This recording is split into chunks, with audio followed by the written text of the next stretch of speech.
Srirangapatna PSI ಸವಿತಾಗೆ ಕಪಾಳ ಮೋಕ್ಷ ಕೇಸ್ಗೆ ಸಂಬಂಧಪಟ್ಟ ಹಾಗೆ ವಿಡಿಯೋ ವೈರಲ್ ಆಗಿದೆ. ಶ್ರೀರಂಗಪಟ್ಟಣ ಪಿಎಸ್ಐ ಸವಿತಾಗೆ ಕಪಾಳ ಮೋಕ್ಷ ಕೇಸ್ ಭೀಮನ ಅಮಾವಾಸ್ಯೆಯ ದಿನ ಘಟನೆಯ ವಿಡಿಯೋ ವೈರಲ್ ಆಗಿದೆ. ಶಾಸಕ ಸುರೇಶ್ ಗೌಡ ಪುತ್ರಿಯಿಂದಲೇ ಮೊದಲು ಹಲ್ಲೆಯಾಗಿರುವಂಥದ್ದು. ನಂತರ ಪಿಎಸ್ಐ ಸವಿತಾರಿಂದಲೂ ಕೂಡ ಐಶ್ವರ್ಯಗೆ ಕಪಾಳ ಮೋಕ್ಷ ಆಗಿದೆ. ನೋಡಿ, ತುಮಕೂರು ಗ್ರಾಮಾಂತರ ಶಾಸಕರ ಪುತ್ರಿ ಐಶ್ವರ್ಯ ದರ್ಪವನ್ನು ಮೆರೆದಿರುವಂಥದ್ದು. ಇನ್ನು ಗರ್ಭಗುಡಿ ಒಳಗೆ ಬಿಟ್ಟಿಲ್ಲ ಅಂತ ಪಿಎಸ್ಐಗೆ ಹಲ್ಲೆಯನ್ನು ಮಾಡಿದ್ದಾರೆ ಎನ್ನುವಂತಹ ಆರೋಪ ಕೇಳಿಬಂದಿರುವಂಥದ್ದು. ಪರಸ್ಪರ ಕಪಾಳ ಮೋಕ್ಷ ಮಾಡಿಕೊಂಡಿದ್ದಾರೆ. ಈ ವಿಡಿಯೋ ಸಾಮಾಜಿಕ ಜಾಲತಾಣದಲ್ಲೂ ಕೂಡ ಸಾಕಷ್ಟು ಹರಿದಾಡ್ತಾ ಇದೆ. ಇನ್ಸ್ಟಾಗ್ರಾಮ್, ಫೇಸ್ಬುಕ್ ಎಲ್ಲ ಕಡೆ ಕೂಡ ಸಾಕಷ್ಟು ವೈರಲ್ ಆಗ್ತಾ ಇರುವಂಥದ್ದು. ಭೀಮನ ಅಮಾವಾಸ್ಯೆ ದಿನ ಶಾಸಕ ಸುರೇಶ್ ಗೌಡ ಅವರ ಪುತ್ರಿ ಐಶ್ವರ್ಯ ದೇವಸ್ಥಾನಕ್ಕೆ ಹೋಗಿರ್ತಾರೆ. ಆ ದೇವಸ್ಥಾನದಲ್ಲಿ ಪಿಎಸ್ಐ ಜೊತೆಗೆ ವಾಗ್ವಾದಕ್ಕೆ ಕೂಡ ಇಳಿತಾರೆ. ಯಾಕೆ ಇನ್ನೂ ಗರ್ಭಗುಡಿ ಒಳಗೆ ಬಿಡ್ತಾ ಇಲ್ಲ ಅಂತ.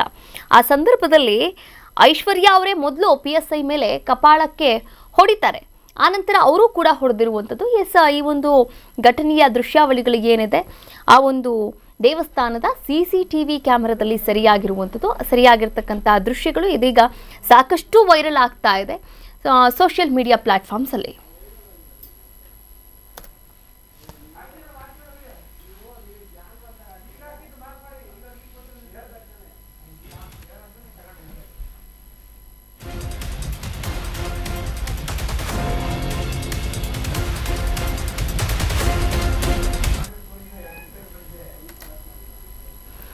ನೀವು ಕೂಡ ದೃಶ್ಯಾವಳಿಗಳಲ್ಲಿ ಗಮನಿಸ್ತಾ ಇದ್ದೀರಾ.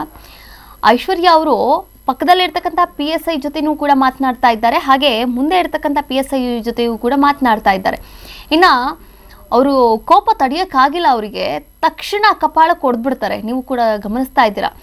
ಆಮೇಲೆ PSI ಕೂಡ ಅವ್ರ ಮೇಲೆ ಕೈ ಮಾಡಿರುವಂಥದ್ದು. ಇನ್ನು ಮಗುನ ಕರ್ಕೊಂಡು ಸುಮಾರು ಹೊತ್ತಿಂದ ನಿಂತ್ಕೊಂಡಿದ್ದೀನಿ, VIP ಟಿಕೆಟ್ ತೊಗೊಂಡಿದ್ದೀನಿ, ಅಂದರೂ ಯಾಕೆ ಬಿಡ್ತಾ ಇಲ್ಲ ಅನ್ನೋದು ಅವ್ರ ವಾದ ಆಗಿರುವಂಥದ್ದು.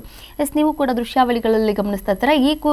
ಈ ಒಂದು ವಿಚಾರಕ್ಕೆ ಸಂಬಂಧಪಟ್ಟಂತೆ ಅವರ ತಂದೆ ಸುರೇಶ್ ಗೌಡ ಅವರು ಕೂಡ ಈಗಾಗಲೇ ರಿಯಾಕ್ಟ್ ಮಾಡಿರುವಂಥದ್ದು.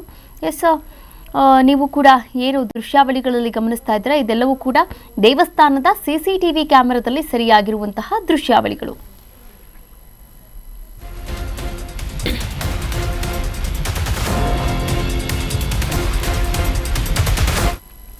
ನ್ಯೂಸ್ ಬೀಟ್ ಫಾಲೋ ಮಾಡಿ, ಸಬ್ಸ್ಕ್ರೈಬ್ ಮಾಡಿ.